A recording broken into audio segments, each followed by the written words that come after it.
All right, welcome back to the collapse experiment. Yes, a two for one, two in one day. Yeah, that's what that's what we're doing now. I had jury duty the last 2 days, and there's a lot of stuff I've been wanting to talk about, a lot of articles to go through, and this topic of the Nord Stream pipeline, um, quite frankly, has been getting ignored. I don't like it. There seems to be a lot of consequences of things happening because of this. A lot of people want answers, and I'd like to give some answers. So, the first article that started all of this entire thing about Nord Stream and the US involvement, you can find this at thecollapseexperiment.com. Nord Stream sabotage with CIA, U.S. Navy covert op, Seymour Hersh bombshell prompts White House response. And of course, the White House denies it. But I'm also going to remind people and throw this out there that Russia had telephone communications between UK's former prime minister and I forget who the other person was, where she was discussing the UK's involvement with the US on blowing up the pipeline to Germany. She also promptly resigned afterwards.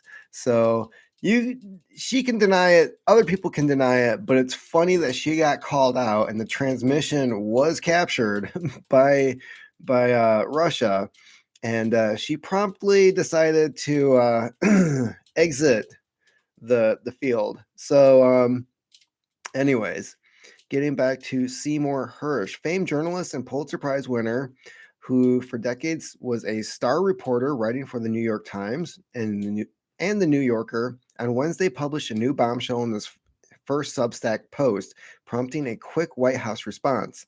After conducting his own investigation into who sabotaged Nord Stream pipelines via a series of underwater blasts on September 26th, Hersh has concluded the United States blew up the Russia to Germany natural gas pipeline as part of a covert operation under the disguise of Baltop's 22 NATO exercise.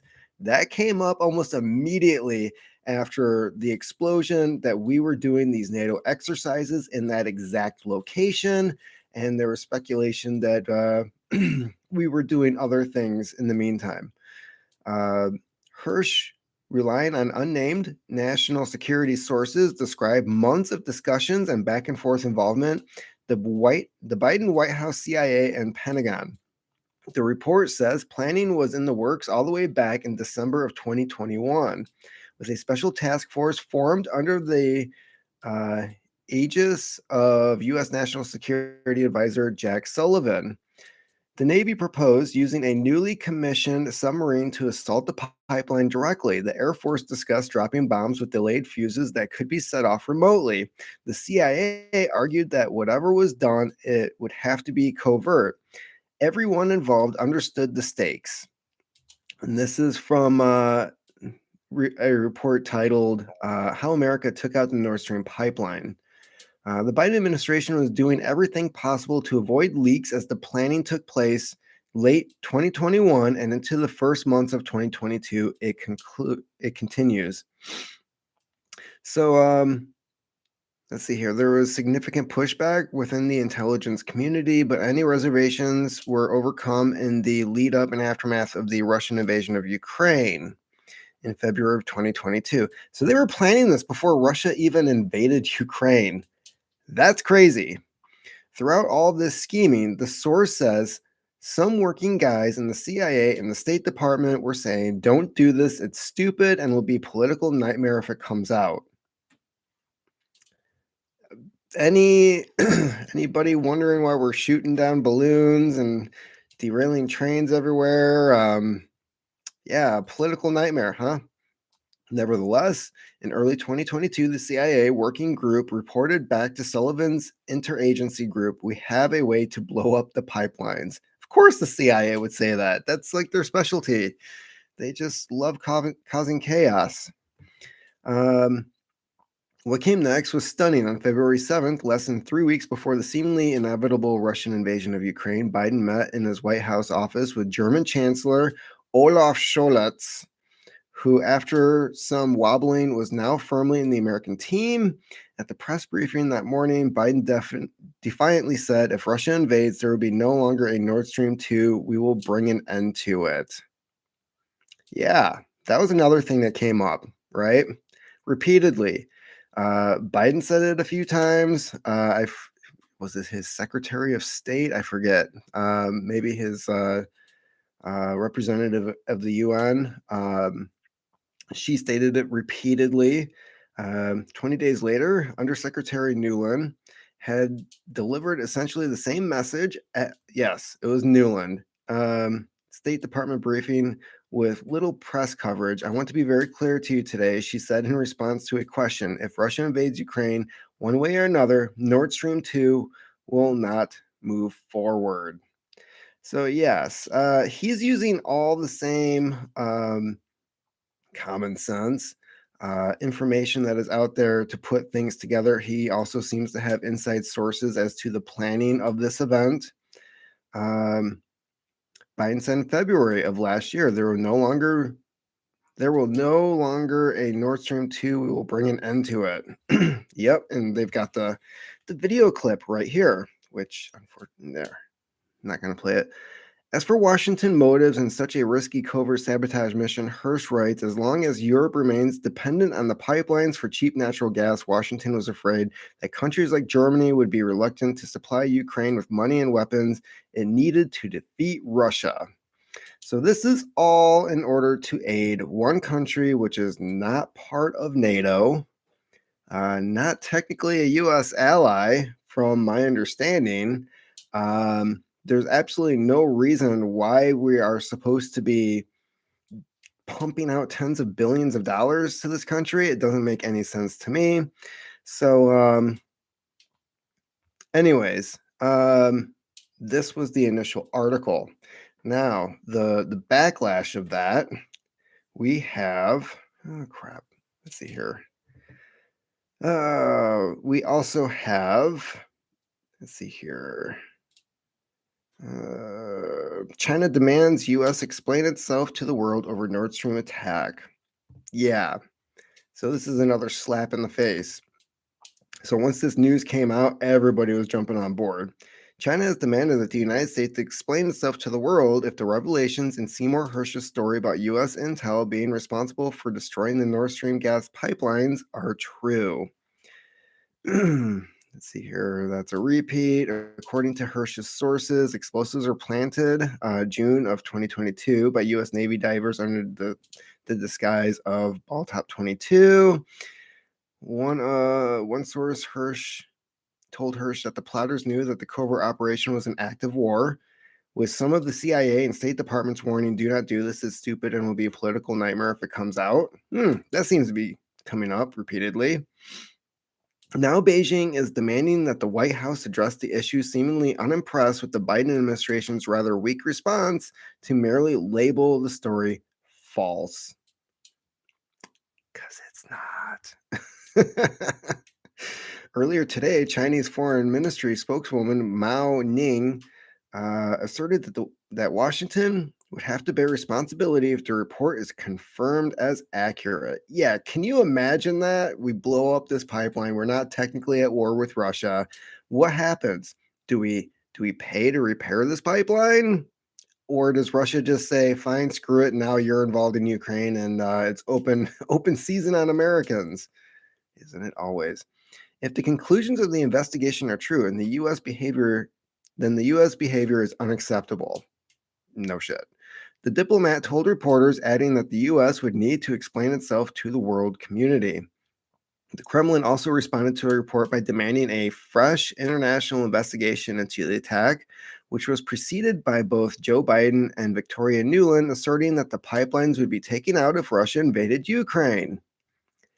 Perhaps you should just keep your mouth shut and not say what you're going to do. This is a repeated thing that this administration does all the time. Or they say they're not going to do something, and then like 2 weeks later, like, yeah, we're going to do that. Kremlin press secretary Dmitry Peskov Said Hirsch's article showed the need for an immediate international investigation into the unprecedented attack on this critical infrastructure. This very important piece, which must provoke the acceleration of the international probe, but we, on contrary, witness attempts to slightly wind down such international investigations. Of course, don't look here, there's UFOs. Meanwhile, in Germany, the Alternative for Germany party is also calling for a full inquiry. The Pulitzer Prize winning suspicions must be investigated. The AfD parliamentary group has NATO's leading power carried out an attack on our country's vital critical infrastructure in European waters? Then one would have to question whether the alliance guarantees security in Europe or rather endangers it. Good job, Biden. You just over our allies, our real allies. You're trading everyone else in Europe for Ukraine. You moron. Secretary in Europe, or rather endangers it. The consequences would be the withdrawal of all U.S. troops. Could you imagine that? Rammstein all of a sudden is like, nope, it's German territory again. Get the F out. That would be, man. Good luck, Ukraine. If you don't have Rammstein and we're supplying a bunch of shit and all of a sudden Rammstein is gone, yeah, good luck. You should have kept that air base over in Afghanistan, you dumbass. In the age of mass Silicon Valley censorship, it is crucial that we stay in touch. I need you to sign up for. Oh, I don't know why the frick I'm reading that. Anyways, so yeah, China, Russia is speaking up. And I do believe I also have an article here about, let's see here. I will find it. I will find you. Snowden. Yes. Edward Snowden. I was thinking Edward Norton in my head for some reason. But anyway, Snowden says UFO hysteria is engineered distraction from the Nord Stream pipeline bombshell.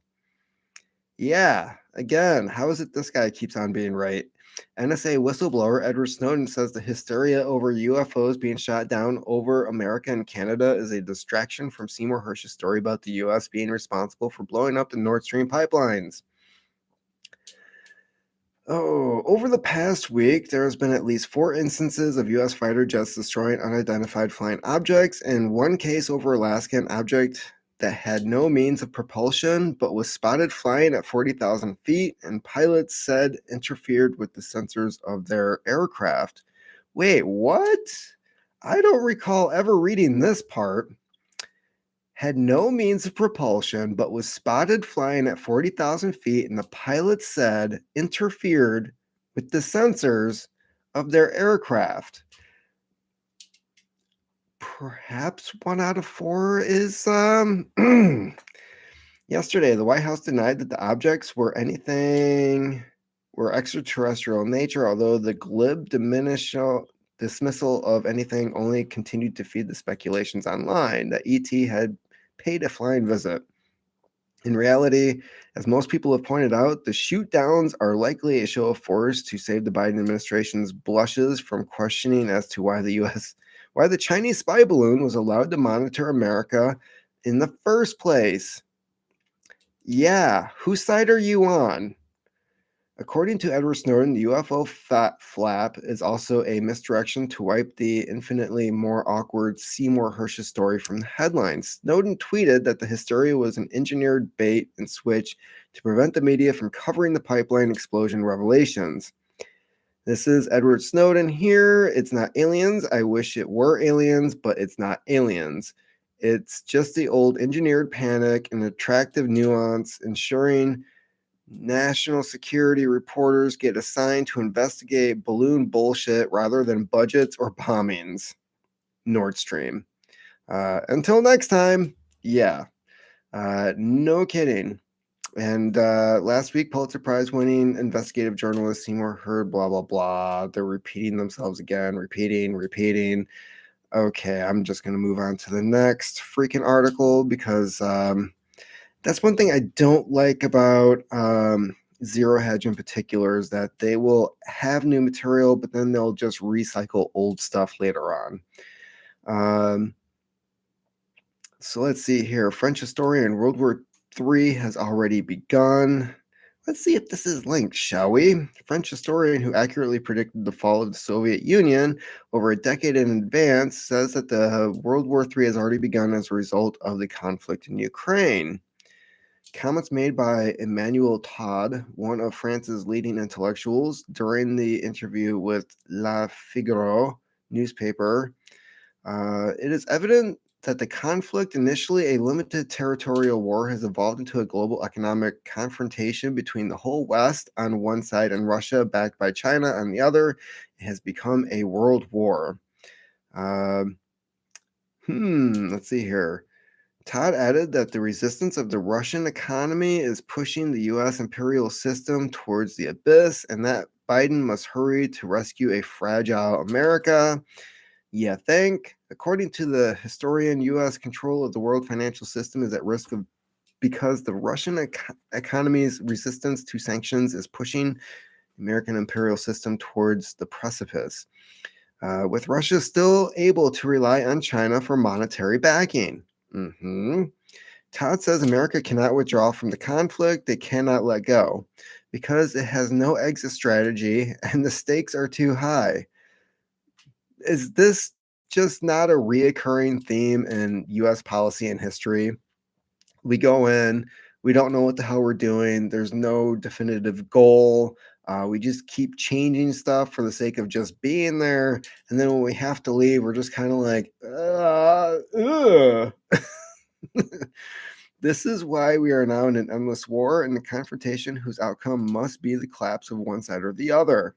Todd is a widely respected figure, having accurately predicted the collapse of the Soviet Union 14 years before it happened.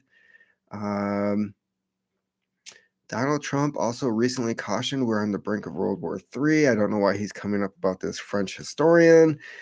As we highlighted last month, the head of the Russian Orthodox Church cautioned that any attempt to destroy Russia by madmen trying to impose their values will lead to the end of the world.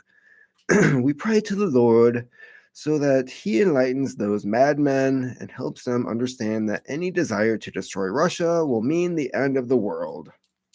I love how they also repeat stuff that they're quoting.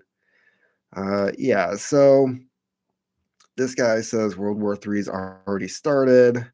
Um, I have a few other articles here. Moldovan airspace closed and reports of drone breach as Russia rejects coup accusations. Yeah, so Moldova, their government quit. I think there was a couple of missile strikes that hit there from Russia. Now they're having closing their own airspace due to drones flying in from Russia. The Moldovan government has said that Russia's trying to throw a coup there. Of course, Moldova is on the other side of Ukraine, so it's a nice way to get Ukraine fighting on two sides and close off any supply chain lines. Let's see here. And as for the Nord Stream pipeline, Russian military aircraft intercepted over Alaska, which overall, I mean, this is like a common thing. This happens every couple of months. Like they kind of push the limits of like how close they can get the U.S. airspace while still being an international airspace. And perhaps this was just a precautionary measure because Russia's like, hey, you blew up our pipeline and you won't even admit to it, you bunch of pansies. Uh, let's see here. Russia, NORAD scrambles two F-16 fighters to intercept Russian aircraft. Four Russian aircraft were detected and intercepted over the Alaskan Air Defense Identification Zone on Monday in what NORAD called a routine incident. Yep. Let's see here. And this is a photo of a Tu-95 Bear long-range bomber aircraft seen here in the photo released by blah, blah, blah, blah, blah. So this is their version of probably like the B-52. Uh, NORAD also sent 2 F-35 fighters and an E-3 Sentry and 2 KC-135 Stratotankers to assist. So they're making sure that these people, these Russian pilots, were escorted a long distance away. If they're also sending out Stratotankers to refuel everybody on the trip. Russian aircraft remained in international airspace and did not enter American or Canadian sovereign airspace. That should be the end of the story, and it pretty much is. So yeah, I did see where I think it was Denmark, Russian aircraft was looking at breaching their airspace as well before they were escorted back. Um, and of course, I think it was Denmark that what weren't they looking? Was it Finland and Denmark were looking to join NATO, and that was kind of like a red line because they're right on the border. Um, so yeah, uh, stuff is heating up due to this whole pipeline debacle. And there's two more articles. Let's see here. Biden willing to let Germans freeze and blowing up pipelines. Seymour Hersh interview. So now he's doing interviews about his article, further explaining it. The president of the United States would rather see Germany freeze than see Germany possibly stop supporting Ukraine. So basically forcing the support of Germany and its people in fighting for Ukraine. He explained that in reality, the Ukraine conflict was not going well for the West, and that it's important to remember that Nord Stream 2 was put on hold by Germany itself, not international sanctions, and that the US was afraid Germany would lift sanctions because of a cold winter. That's when the legendary investigative journalist emphasized the point is that Biden has decided to let the Germans freeze this winter. The president of the United States would rather see Germany freeze than see Germany possibly stop supporting Ukraine. Yeah. There may be more to learn about Joe Biden's decision to prevent the German government from having second thoughts about lacking of cheap gas this winter. Russia is preparing a special meeting of the UN Security Council on the topic of explosions at Nord Stream. This is, I believe, yesterday, February 15th, 2023. So Russia is really pushing to get some validation on this report. I don't think Hirsch is wrong. I said the same damn thing the day that it happened. More evidence started to come out afterwards, and this guy just put the pieces together along with some inside information. The Russian mission of the United Nations said on Wednesday it is planning this meeting for February 22nd, and it comes after Moscow has demanded answers from the Biden administration related to allegations and reporting revealed by Hirsch. What's that chart? The F around and find out. And we decided to F around up by 10. And we're probably going to find out about 10 as to how stupid this was. At a Senate hearing, top U.S. diplomat Victoria Nuland celebrated the Nord Stream 2 pipeline bombing. Senator Cruz, like you, I am, and I think the administration is very gratified to know that Nord Stream 2 is now, as you like to say, a hunk of metal at the bottom of the sea. Nuland needs to go. Okay, this chick obviously does not have America's best interest at heart, and she's trying to lead us into World War III, which she won't fight in because women don't fight in war. So, yeah, talk about privilege, huh? And the last article regarding this that recently came out, breaking former CIA advisor Biden bombed Nord Stream. So let's see what this person has to say. This is actually a very short, it's more like a letter. Dear reader, on the morning of September 26, 2022, 4 undersea explosions ripped 60-foot holes in Russia's Nord Stream pipeline, sending gas pouring into the ocean and leaving the pipeline crippled for years. The Biden administration blames Russia, but that's a bald-faced lie. You're about to see why I am now certain Joe Biden ordered the Nord Stream attack. There's a link here, and his mistake is about to plunge us into hell. Welcome to the Biden's American Energy Armageddon. Jim Richards, former CIA and Pentagon advisor. P.S. In the next 75 days, I predict Americans will face fuel shortages, widespread blackouts, empty grocery shelves, $1,000 energy bills. Um, yeah, my bill went up by like $150 for propane.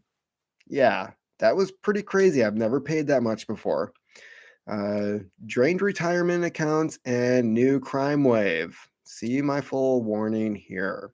So yeah, this does seem to be some type of ad as well, but there are some links here. Might be worth checking out. I will probably do that later. But overall, we're now starting to see the consequences of bad decisions made by presidents that, quite frankly, have no business being in office. Let's just put it that way.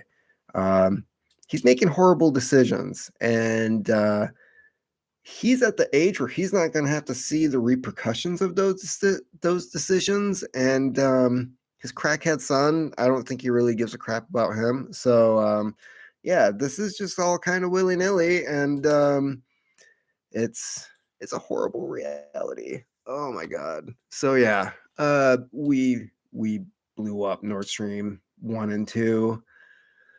The proof is out there. The UN's going to try to cover for us. Russia's not going to buy it. And congratulations, Joe Biden. Thanks a whole heck of a lot. Doing all of us a big favor here. Keep on typing.